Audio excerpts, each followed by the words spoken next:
तो गाइस थोड़ी देर रेस्ट करने के बाद ना बैठ भी गया, तो अब हम सुबह उठ गए हैं। अब हम जा रहे हैं दूसरी जगह, ये है गलेरिया डेगली ऊफिशी। यहाँ के ये स्टैचू।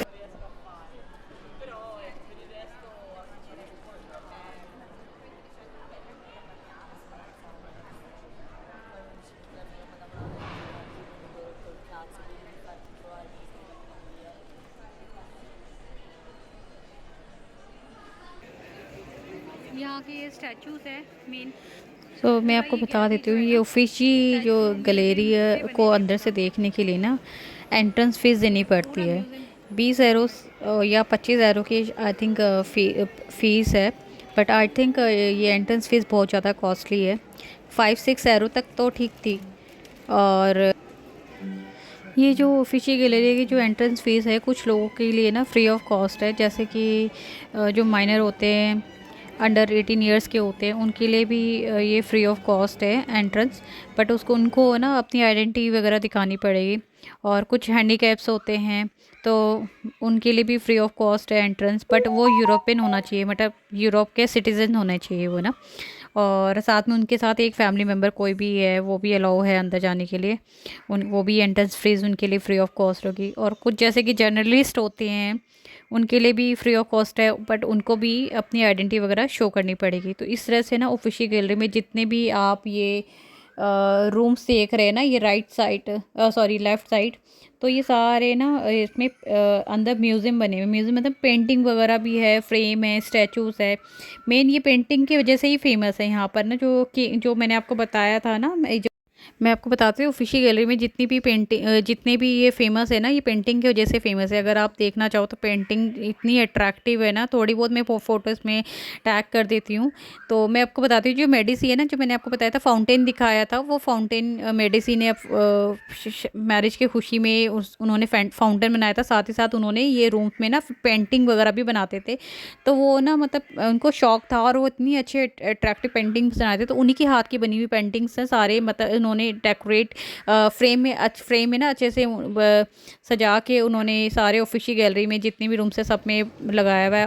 और भी स्टैचूज़ है जिनके बारे में मतलब मुझे इतना नहीं मालूम। अगर आप जानना चाहते हो तो उसके लिए आपको लोकल गाइड हायर करना पड़ेगा, वो बेस्ट रहेगा, वो डिटेल में आपको अच्छे से समझा सकता है। फ़िलहाल तो हम इतना हमने फ़िलहाल तो हमने इतने गैलरी वगैरह में हम गए नहीं हैं, क्योंकि बच्चा भी है छोटा सा, तो फिर थक इतने गए थे। हमने सोचा चलो आगे हम पोंते वेक्यू में चले जाते हैं। पोंते मतलब ये पोंते का मीनिंग ये है कि पुल, और वैक्यू मतलब सबसे पुराना, वैक्यू मतलब पुराना, सबसे पुराना पुल है। तो ये पोंते वैक्यू भी ये फ्लोरेंस का सबसे मेन पॉइंट है जो फेमस है। आप देख सकते हो यहाँ पर सभी लोग जब आते हैं ना तो अपनी ये देखो टाइम स्पेंड करते हैं यहाँ पर। और हम भी फ़ोटो वोटो क्लिक कर रहे थे, इसके पापा वगैरह क्लिक करते।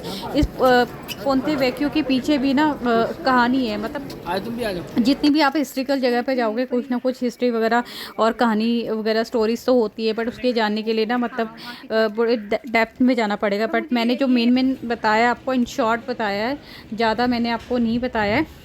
मैं आपको बता देती हूँ, पोंते वेक्यो में जाते हो ना, ये देखो स्ट्रेट स्ट्रेट जाओगे, ये साइड में ना लेफ़्ट साइड नदी जा रही, सबसे पुरानी नदी है ये ना, काफ़ी लंबी नदी है। और राइट साइड थोड़े से छोटे मोटे स्टॉल्स बने हुए हैं। और साथ में हम ये नदी से आगे थोड़ा सा क्रॉस करके ना हम थोड़ा सा लेफ़्ट टर्न किया है। तो यहाँ पर है सारे गोल्ड की शॉप्स है, मैं आपको बता देती हूँ। ज्वेलरी जो होती है फ्लोरेंस की, सबसे क्वालिटी ऑफ गोल्ड होती है। इट्स वेरी मतलब हाई, मतलब इटालियन ज्वेलरी है बेसिकली। ये 18 कैरेट, 14 कैरेट, 9 कैरेट की भी होती है। जो टूरिस्ट होते हैं ना वो मोस्टली यहाँ से बाय ज़रूर करते हैं। मैंने ये सर्च किया है कि जो मेरा ज्वेलरी का नॉलेज है ना, कि फ्लोरेंस की जितनी भी स्टोर्स है they are very over price. I think मुझे लग रहा है कि ओवर प्राइस है, ज़्यादा है। डेफिनेटली भैया ओवर प्राइस इसलिए होगा क्योंकि यहाँ पर टूरिस्ट इतने हैं तो हर कोई अपना कॉस्ट बढ़ा के रखेगा। तो प्राइस का जो मैंने फाइंड किया था वो gold bridge store and gold river store में जाके मैंने प्राइस फाइंड आउट किया था कि प्राइस कैसा है। तो यहाँ पर मैंने 2 शॉप पे मैंने विज़िट किया था, वहाँ के मतलब मैंने प्राइस में देखा तो बहुत कॉस्टली लगे मुझे। तो मैंने कंपैरिजन किया ना थोड़ा बहुत शॉप्स के अकॉर्डिंग। तो जहाँ मैं रहती हूँ ना, मतलब उसके जहाँ मैं रहती हूँ ना उसके अकॉर्डिंग मैंने कंपैरिजन किया कॉस्ट का कि यहाँ का कॉस्ट ज़्यादा है या वहाँ का। तो यहाँ का मुझे बहुत ज़्यादा कॉस्टली लगा। तो जहाँ ऑब्वियसली जहाँ टूरिस्ट क्राउड रहेगा वहाँ प्राइस भी हाई रहेगा। तो फ्लोरेंस में बने ओल्ड जितने भी गोल्ड की ज्वेलरी है, जितने भी आर्टिशियंस है, मींस ऑफ जो मेकिंग है वो बहुत ही अप्रिशिएटेड है। मतलब इस मेकिंग को देखते हुए ना यहाँ के जो ज्वेलरी है ना बाहर इंपोर्ट होती है, डेफिनेटली होती है। इंडिया में आप जाओगे तो आप बोलोगे मुझे ये वाली ज्वेलरी चाहिए। इटालियन ज्वेलरी के नाम से फेमस है इंडिया में ना, और उसकी मेकिंग भी बहुत कॉस्टली होती है। तो गोल्ड आप कहीं से भी बाय करो, मेरा मीनिंग ये है कि गोल्ड आप कहीं से भी बाय करो तो गोल्ड ही होता है। चाहे वो चाइनीज़ गोल्ड हो, चाहे इटालियन गोल्ड हो या सऊदी गोल्ड हो, गोल्ड एक ही होता है, बस मेकिंग का एक फ़र्क होता है। जैसे कि बस ये है कि उसमें बस स्टैम्प होना चाहिए, हॉलमार्क का स्टैम्प। आजकल तो स्टैम्प का काफ़ी वो चल गया है, मतलब हर किसी को इतना नहीं पता होता था पहले कि हॉलमार्क है नहीं है, बट अब स्टैम्प की वजह से सबको पता चल गया है कि ये 24 कैरेट है, 22 कैरेट, 18 कैरेट है, 14 कैरेट है, 9 कैरेट।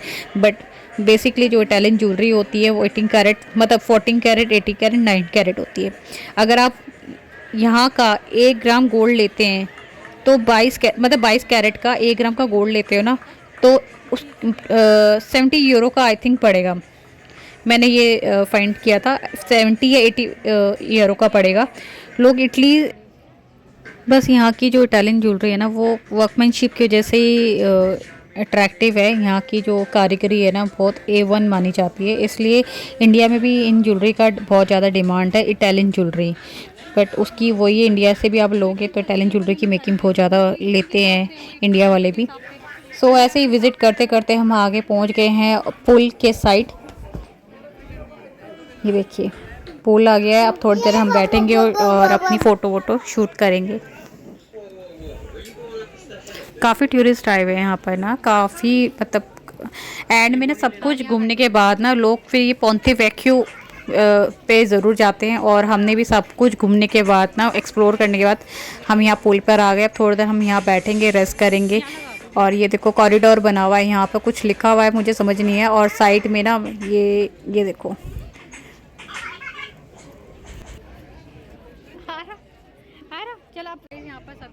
मैं बता देती हूँ, पोंते वेक्यू फ्लोरेंस का सबसे पुराना पुल है और यहाँ पे कोई एंट्रेंस फीस वगैरह नहीं देनी पड़ती, ये फ्री ऑफ कॉस्ट है। आप यहाँ देखोगे ना, ये देखो इस कॉरिडोर पे ना यहाँ पे बहुत सारे ना लॉक्स वगैरह लग रहे हैं, ताले लग रहे हैं। तो माना जाता है यहाँ के जितने भी लवर्स कपल होते हैं ना वो प्यार के नाम पे कोई भी विश मांग के ना लॉक लगा के उसकी चाबी ना नदी में फेंक देते हैं।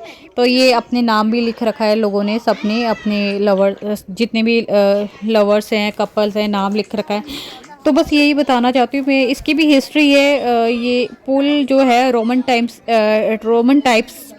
में से ही है। जब ये पुल जस्ट लकड़ी का बना होता था, रोमन के टाइम पे ये पुल लकड़ी का बना होता था। और जब ये 1333 में फ्लड आया तो ये पुल टूट गया था बहुत बुरी तरह से। फिर 1345 में ये पुल को दोबारा से बनाया गया, पत्थर से बनाया गया, बिल्कुल पक्का बना दिया था। फिर इस पुल के बीच में एक स्टैचू भी बना हुआ है, वो बेनविंटो सलानी के नाम से है। इन्होंने ही फर्स्ट टाइम सुनार के रूप में ना यहाँ पर करियर स्टार्ट किया था। थोड़ा बहुत ये जो चीज़ें हैं ना मैं आपको बता रही हूँ, बाकी जो डिप में जाना चाहो तो फिर उसके लिए तो आपको टूरिस्ट लोकल गाइड करना पड़ेगा। तो बट मैं इंजॉय कर रही हूँ इस टाइम को। ये देखो हस्बैंड यहाँ बैठे, इतना अच्छा लग रहा है ना।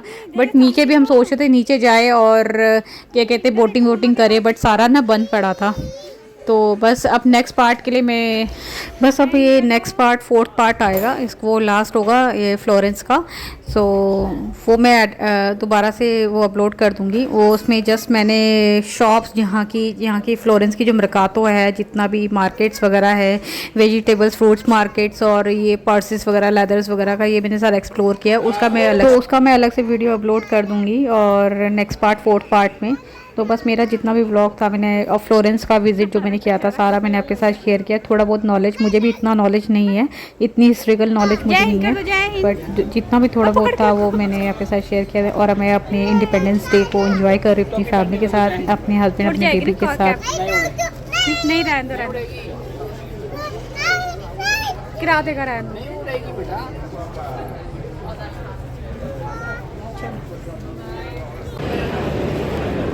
तो गाइस हमने पूरा फ्लोरेंस घूम चुके हैं, जितना भी घूमना था हम घूम चुके हैं, अच्छे से घूम लिया है हमने, क्योंकि सुबह हम जल्दी आ गए थे और बस अब थक गए हैं। वापस हम घर के लिए जा रहे हैं, बस ट्रेन हमें लेनी है। थोड़ी बहुत शॉपिंग करी है, अपने लिए करी है और बेटे के लिए भी लिए हमने, बॉटल वगैरह लिए है कुछ स्कूल के लिए, और इसके बर्थडे का कुछ गिफ्ट वगैरह लिया है जो लेना है। बाकी धीरे धीरे और गिफ्ट ले लेंगे। फ़िलहाल अभी ट्रेन का वेट कर रहे हैं और ट्रेन जैसे आएगी उसके बाद हम जाएंगे अपने घर पे, आराम करेंगे। सही टाइम पे हम अपने घर जा रहे हैं और रात का थोड़ा आराम जल्दी से तो जाएगा, कल हस्बैंड को जाना है। बस अब जा रहे हैं। सो उसके पापा ये ट्रेन की टिकट है ना पंच करना पड़ता है पहले टाइम से, और आ रहा थोड़ा सा एंजॉय कर रहा है और बस ट्रेन का वेट हो रहा है और हम अपनी ट्रेन में बैठेंगे। और मैं आपको बताती थी ये थर्ड पार्ट है और फोर्थ पार्ट का वेट कीजिएगा। उसमें मैं जितने भी मार्केट्स वगैरह है फ्लोरेंस का वो मैंने एक्सप्लोर किया है सारा चीज़, मार्केट प्राइस वगैरह। तो उसके लिए मैंने सोचा कि मैं सारी मरकातों का ना व्लॉग बना दूँगी, इससे अच्छे से आपको समझ में आएगा। तो इस वजह से मैंने 4 पार्ट्स में बना दिया था। और अब फ़िलहाल हम घर जा रहे हैं, बहुत ज़्यादा थक गए हैं और इसी के साथ मिलते हैं नेक्स्ट व्लॉग में। तब तक के लिए जिन्होंने मेरे चैनल को सब्सक्राइब नहीं किया प्लीज़ मेरे चैनल को सब्सक्राइब कीजिए, लाइक कीजिए वीडियो को, बहुत सारा प्यार दीजिए। हमारे चैनल को लाइक कीजिए। मिलते हैं नेक्स्ट व्लॉग में, बाय।